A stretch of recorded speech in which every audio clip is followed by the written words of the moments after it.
Switchfoot fans, friends of the foot. I dare you to move. I dare you to breathe. How has there been three Switchfoot albums since Interrobang? Switchfoot, The Beautiful Letdown. Hey, howdy, hello. I've been following the rollout of this album, not only because it's nostalgic and one of my favorites. The Beautiful Letdown. This is the official pressing. I have a signed copy of Interrobang, but that's a different story. This is Beautiful Letdown, their version. They're doing a little Taylor Swifty, and they're releasing their versions of all the songs. There's some interesting stuff going on with that, including the cover versions. There's a bunch. I mean, we're talking the full album, full of artists, different artists covering each individual song on The Beautiful Letdown by Switchfoot. Really good sounding pressing. If you want a copy of the original recording, which is awesome, it's going to set you back $300. Switchfoot and a few other bands in this scene have been coming back into my radar. John Foreman, I've probably listened to him more than almost any other artist. Seen him live several times. Amazing performer. Nothing but good things to say about these guys. About to drop the needle. That's what I was going to do on the Switchfoot The Beautiful Letdown pressing. I got it on a deal, but it was almost $200. We could talk about Interrobang with Tony Bird. They're recording an album with them. One of my favorite producers. Possibly one of their best albums. Very experimental for them. We get that dub to digital, but the one up there, yeah, Beautiful Letdown original pressing. Let's talk about it. A little bit of an alternate cover. It's been incredibly elusive with price tags of $300 for years. Band couldn't get it done, couldn't get it pressed to vinyl until they had to re-record it. There's some Easter eggs you can look into. I found a CD that had an alternate cover, a promo CD. It was kind of funny. I showed my sister. This insert is the same insert that you get on the CD, but it folds out. High quality and glossy.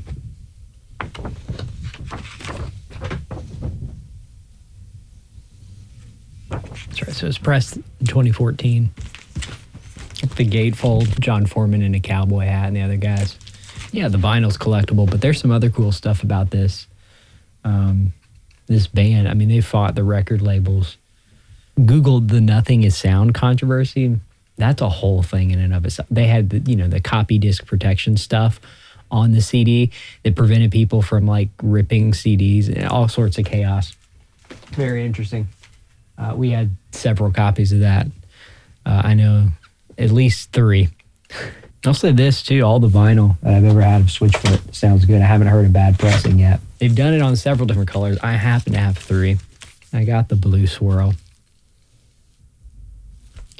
I got the supposed to be orange peachy variant. And the gatefold. This is interesting. Not just gate, single gate, but trifold. With new images. Really well done. And the gold vinyl. Yeah. All of them sound identical. Maybe my favorite one being, what do you think the gold? I think the gold, I mean, you're splitting hairs. Again, I always say that when there's not much deviation between the pressings. I've done vinyl shootouts where there have been deviations between these pressings. All these are pressed about the same. And the gold, I like it. I like that it's trifold and the deluxe as well. But it's just playing in the background and just so nostalgic. I mean, I could talk about each song individually. I wanted to talk about some of the guys who re-recorded it as well. Meant to Live. I call him John Ballon. John Bellan covered Meant to Live and really did an interesting version his way. Hearing Meant to Live live, some of my favorite memories, always blew me away. How well they did it, the panned guitars left to right, so many cool things. But This Is Your Life came on and it did just take me back. This Is Your Life. I remember playing video games, Crash Bandicoot stuff to it. I don't know why I remember that. Cool to see Noah Gunderson's version to it. Young guy, great voice. Yeah, all these covers put a smile on my face. Does put a smile on my face. More than fine too. We used to dance, blasting it on the stereo. Had a little 6-disc CD interchanger. Yeah, CDs. Remember those? Song Monica Martin. Fabulous reincarnation almost of the song. Kind of took it through some interesting twists and turns that I didn't expect at all. And of course, Ammunition, my favorite. It's just always been my favorite song. It's one of the most pop punk Switchfoot's been.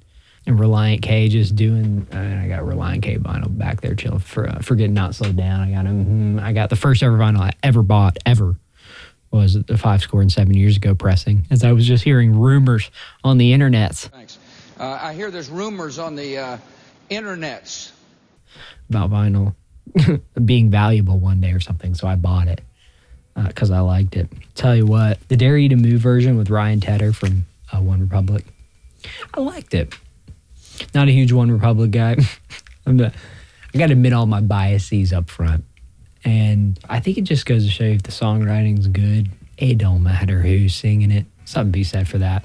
Obviously, it's just cool chemistry that John and Ryan have, just hearing them side by side. Redemption with the Colony House. Colony House, I'd heard Stephen Curtis Chapman's son, as I like to call him. Yeah, they're cool. Redemption is a banger. So upbeat, energetic, and hopeful.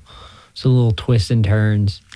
But really casual, really fun version Colony House did. The Beautiful Letdown with the Jonas Brothers threw me for a loop. That was really good. That's really good. Seeing the Jonas Brothers talk about him in the video I saw showing their respect for Switchfoot. Crossover, I don't know if many of us expected it all. Just seeing all of these artists sort of pay their respects to this legendary band that influenced a lot of other bands. Of course, Owl City, who's chilling back there in Ocean Eyes. You can probably see that. Got to see Owl City this year.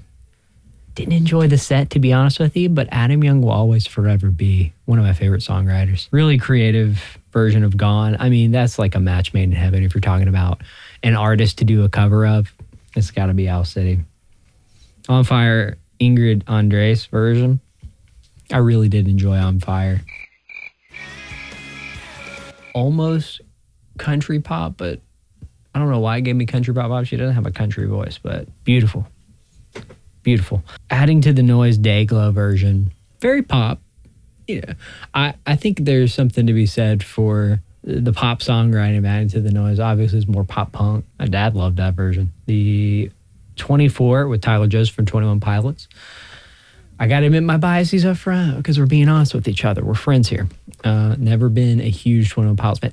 Tons of friends. I've been an outcast for not going to the 21 Pilots concert in 2014, 2015, not being in a Blurry Face when it came out. But I can. It's valid. And Tyler Joseph does have a unique voice, and I love Trench. Okay. I don't know why it is. I think I can see why it would be cool to have Tyler Joseph sing about, sort of that entering mid-20s melancholy. All recorded really well. Again, I can compliment so many different aspects of we'll call it their version, our version, and their version. And of course, Switchfoot's big corporate labels version, which I will always love. And there's elements about the mixing that our version does fix. I think the first thing I noticed listening to headphones the day it came out, that Friday, man, it just really, the bass was immaculate. The drums were incredibly crispy and loud. A lot more compressed and full. But again, yeah, that full kind of compression.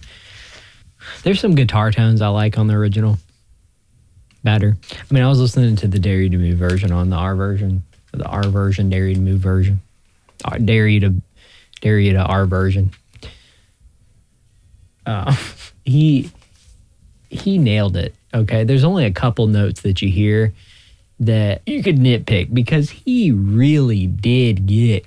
John Foreman got so close to singing, almost just word for word, note for note, point for point. The original. So, like, if you were turning it way down and listen to them side by side, you might be hard pressed to hear some of the differences in Switchfoot's R version, from the original. But on vinyl, I'm listening to this now. It just sounds so good.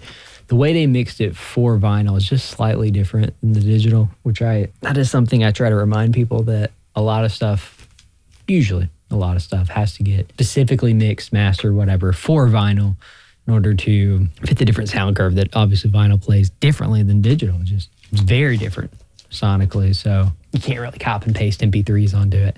And it shows. It's so high quality. The separation is good. And on the Nothing Is Sound, the O Gravity vinyl that I had, gave to family, they sound glorious and loud. So I enjoyed those. There's something else I was going to say. I forgot that the Dare You to Move is originally on Learning to Breathe. I don't know if I prefer it. I really do prefer the Beautiful Letdown version, but I will say the Learning to Breathe version does have some bite and rawness to it. It's cute and nostalgic as well. Oh, and the Monday Comes Around and In My Blood. I hadn't heard In My Blood. Apparently that was something they had sort of put a cap on and threw it to the side, forgot about it. And they did it up. Finished it well. Monday Comes Around too. That's always been a banger, fire track.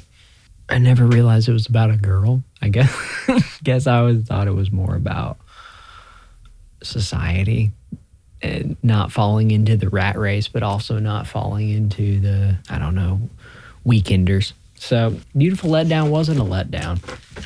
It's cool to see these pressings, even though, you know, some are $40, $50.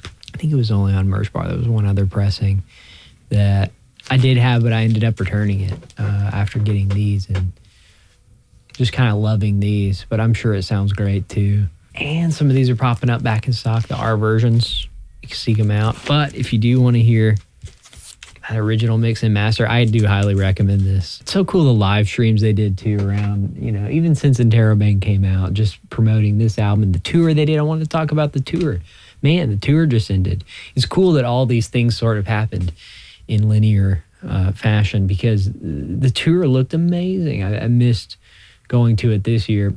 Heard great things from friends, and the set list looked amazing too. John's getting out in the crowd, standing on stuff, hanging from the rafters, whatever he's doing. It's so fun. Always fun live, even if they're opening for somebody. Got to see him, I guess it was 2 years ago. Yeah, and they opened for Need to Breathe. Anyway, they were great. Really on it. Shame they can only get a few songs because they have, 2 decades worth of music? 3, almost? Yeah, it's just good to see overall. Dare You to Move just ended. That's perfect. We'll flip that.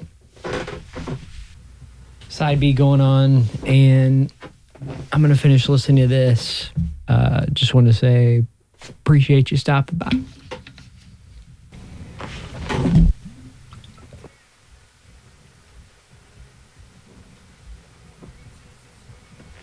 Dare you to move. Why didn't it turn on? Dare you to move. Yeah, I've just been trying to get in here, sit down, chill out, and talk about this really cool album. Happy to have it. Really happy about how this got done. Got more stuff coming. In fact, looking at Casey Musgrave's pressings over there, I've been trying to talk about them as well. Got a whole shelf dedicated to vinyl shootouts, fun stuff like that. I collect, I talk about how to do it. If you're into stuff like that, feel free to stick around. But yeah, keep on grooving your way.